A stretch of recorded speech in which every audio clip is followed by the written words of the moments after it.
Culture shock refers to the impact of moving from a familiar culture to one that is unfamiliar.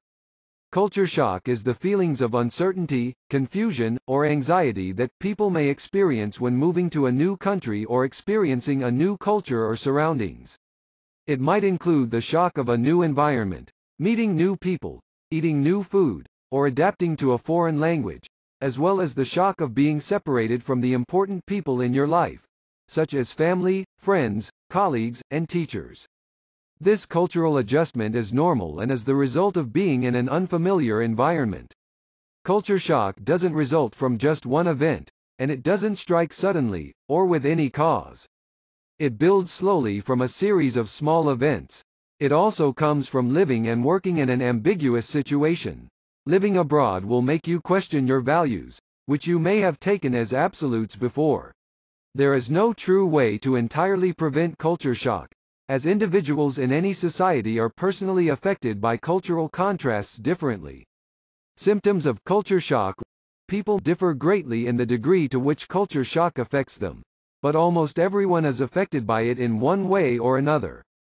Symptoms vary, but can include boredom, withdrawal, spending excessive amounts of time reading, avoiding contact with host nationals, feeling isolated or helpless, sleeping a lot or tiring easily, irritation over delays and other minor frustrations, suffering from body pains and aches, longing to be back home, unduly criticizing local customs or ways of doing things. Culture shock generally moves through 4 different phases: honeymoon, frustration, adjustment, and acceptance. Individuals experience these stages differently, and the impact and order of each stage vary widely. They can, however, provide a guideline of how we adapt and cope with new cultures. 1. The honeymoon stage. The first stage of culture shock is often overwhelmingly positive. Travelers become infatuated with the language, people, and food in their new surroundings. At this stage, the trip or move seems like the greatest decision ever made and an exciting adventure. Travelers in this stage even idealize the host culture. On short trips, the honeymoon phase may take over the entire experience as the later effects of culture shock don't have time to set in. On longer trips, the honeymoon stage will usually phase out eventually. The frustration stage. Frustration may be the most difficult stage of culture shock and is probably familiar to anyone who has lived abroad or travels frequently. At this stage, the fatigue of not understanding gestures, signs, and the language sets in and miscommunications may be happening. Travelers start to feel that what is different is actually inferior. The host culture is confusing or the systems are frustrating. It's a small step from saying that they do things in a different way to saying that they do things in a stupid way. Travelers may blame their frustrations on the new culture and its shortcomings, rather than on the adaptation process. 3. The adjustment stage. Frustrations are often subdued as travelers begin to feel more familiar and comfortable with the cultures, people, food and languages of new environments. Travelers feel more relaxed and develop a more balanced, objective view of the experience as navigation becomes easier. Friends and communities of support are established and details of local languages may become more recognizable during the adjustment stage. 4. The adaptation stage. The final stage of culture shock is acceptance and adaptation of host culture. Acceptance doesn't mean that new cultures or environments are completely understood. Rather, it signifies that complete understanding isn't necessary to function and thrive in the new surroundings. During the adaptation stage, travelers are able to draw together the resources they need to feel at ease. Culture shock can be one of the hardest parts of traveling. Culture shock is just as integral to the experience as food, people, and scenery. By recognizing it for what it is and finding ways to cope, you can prevent culture shock from ruining an otherwise enriching experience abroad. There are 3 basic outcomes of the adjustment phase. Some people find it impossible to accept the foreign culture and to integrate. They isolate themselves from the host country's environment, which they come to perceive as hostile, withdraw into an, often mental, ghetto, and see return to their own culture as the only way out. This group is sometimes known as rejectors, and describes approximately 60% of expatriates. These rejectors also have the greatest problems reintegrating back home after return. Some people integrate fully and take on all parts of the host culture while losing their original identity. This is called cultural assimilation.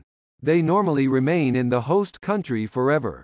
This group is sometimes known as adopters, and describes approximately 10% of expatriates. Some people manage to adapt to the aspects of the host culture they see as positive, while keeping some of their own and creating their unique blend. They have no major problems returning home or relocating elsewhere. This group can be thought to be cosmopolitan. Approximately 30% of expats belong to this group. Culture shock has many different effects, time spans, and degrees of severity.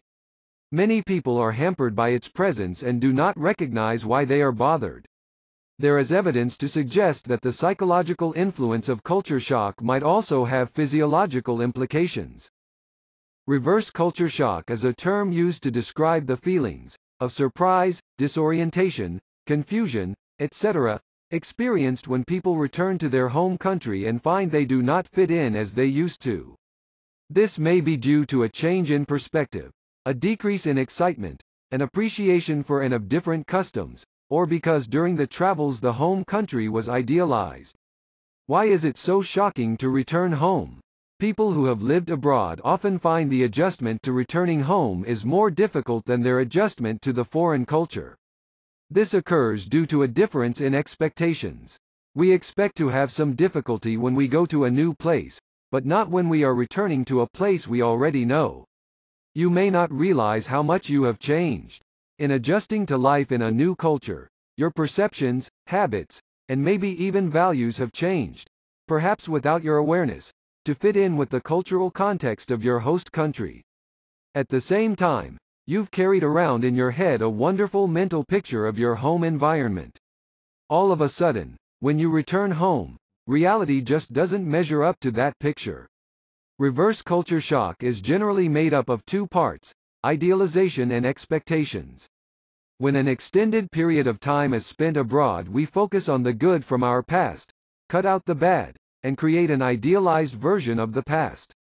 Secondly, once removed from our familiar setting and placed in a foreign one, we incorrectly assume that our previous world has not changed. We expect things to remain exactly the same as when we left them. The realization that life back home is now different, that the world has continued without us, and the process of readjusting to these new conditions as well as actualizing our new perceptions about the world with our old way of living causes discomfort and psychological anguish. Expats returning home can expect their top re-entry challenges to be boredom. No one wants to listen. You can't explain. Reverse homesickness. Relationships have changed. People see negative changes. People misunderstand you. Feelings of alienation, inability to apply new knowledge and skills, loss, compartmentalization of experience.